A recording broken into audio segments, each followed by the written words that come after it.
పిన్ని, దర్శన్ ఎక్కడ కనిపించట్లేదు. నేనే ఫ్లవర్స్ కోసం బయటికి పంపించాను. ఆహా, నాన్న బయట ఏర్పాట్లు చూద్దాం.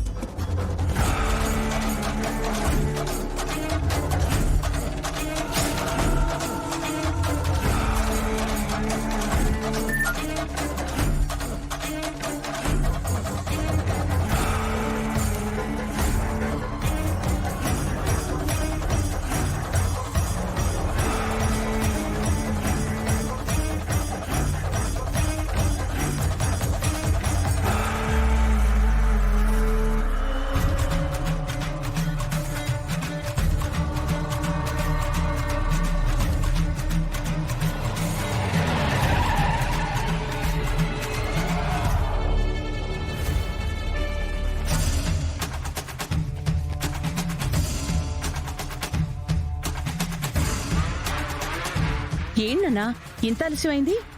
మార్కెట్లో ఫ్రెష్ ఫ్లవర్స్ కోసం వెతికేసరికి ఇంత లేట్ అయిందమ్మా. అక్కడి నుంచి స్వీట్ షాప్కి వస్తుంటే మన బండ్లోంచి ఎవడో దొంగ పెట్రోల్ కొట్టేస్తూ నా చేతికి చిక్కాడు. అక్కడ వాడితో ఇంకో లేటు. దొంగతనమా? దర్శన్, మర్చిపోయాను. ఇందాక మాదాపూర్ పోలీస్ స్టేషన్ ఎస్ఐ గారు ఫోన్ చేశారా? ఎవడో పెట్రోల్ దొంగ గురించి చెప్తూ వాడు మీకు తెలుసా అని అడిగాడు. మాదాపూర్ ఎస్ఐయా?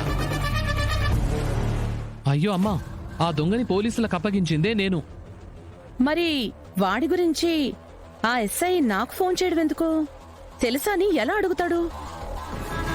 అమ్మా, మేబీ వాడు పెట్రోల్ కొట్టేసిన వెహికల్ మనదే కదా, సో మన బండి నెంబర్ కొడితే నీ నెంబర్ డీటెయిల్స్ వచ్చాయేమో. ఈ ఎంక్వైరీలో భాగంగా ఆ పోలీసులు ఏమైనా అలా కాల్ చేసి ఉండొచ్చు. ఎందుకులేమ్మా దాని గురించి ఆలోచించటం, లైట్ తీసుకో.